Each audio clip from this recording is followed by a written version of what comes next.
Welcome.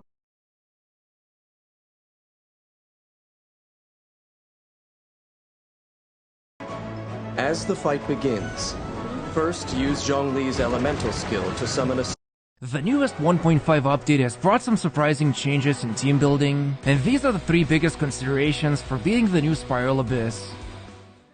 One of the toughest things Genshin has to offer is the Spiral Abyss, and the way things have been going since the game has been launched, it actually took a lot of players' attention by surprise with its newest cycle that not only manages to shift some of our understandings about what's going to truly matter in this new environment, but also discovers some top techniques to clear these new challenging floors. And the first thing that's important to acknowledge would be the Abyss Heralds and Lectors, which we have seen one of them in the 1.4 storyline, but the crazy thing about it is that you actually need to fight two of them, which not only means double the trouble, but also the crucial aspect of keeping them under control and close to each other. But before we get into how to best handle these two new types of enemies, we need to take a look at what's available for us, since using the strongest 5-star weapons and characters isn't really relatable to the majority of viewers and the player base itself, so showing some free-to-play solutions to this new Abyss cycle is what we're going to focus on if we want to have the best chance at clearing it. And depending on when you're watching this video, there's two characters that you can get for free, and that would be Diona from Energy Amplifier event, who's probably one of the most amazing characters miHoYo could provide us for free, no matter if it's just an extra constellation or the actual character, and that's because Cryo is actually one of the most important elements in the Abyss right now, not just because of the new enemies, but also some other tricky floors we'll get to face. There's also Bennett in the Star Glitter shop, which at this point, if you've been keeping up with Genshin content, you know how great our Benny Boy is, but surprisingly enough, he's actually going to serve an entirely new function in one of the fights, so grabbing him even at 0 constellations is amazing, but if you can, get him to at least first constellation,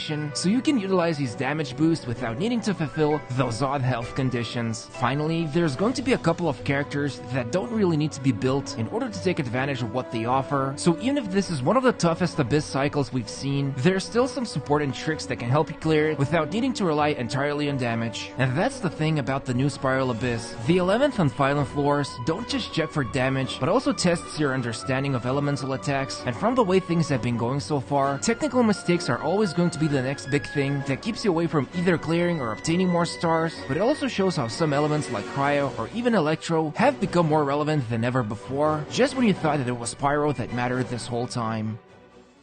When we're looking at the 11th floor, there's two problems we need to solve. The first one would be something that haunts you throughout all the fights, and that would be the slowing waters, which gets continuously emitted in all of the chambers. And getting hit with this Hydro debuff means that anytime you use your skill, while under the effect that's signified by this icon above your health bar, the cooldown duration gets increased by a lot longer than usual, which means less elemental reactions and energy particles that can greatly impact you during the fights. The second problem would be the Abyss Heralds, because when you lower their health to a certain point, they will put on a Hydro shield and you can no longer damage them regularly, so you need to use elemental attacks and reactions to take out their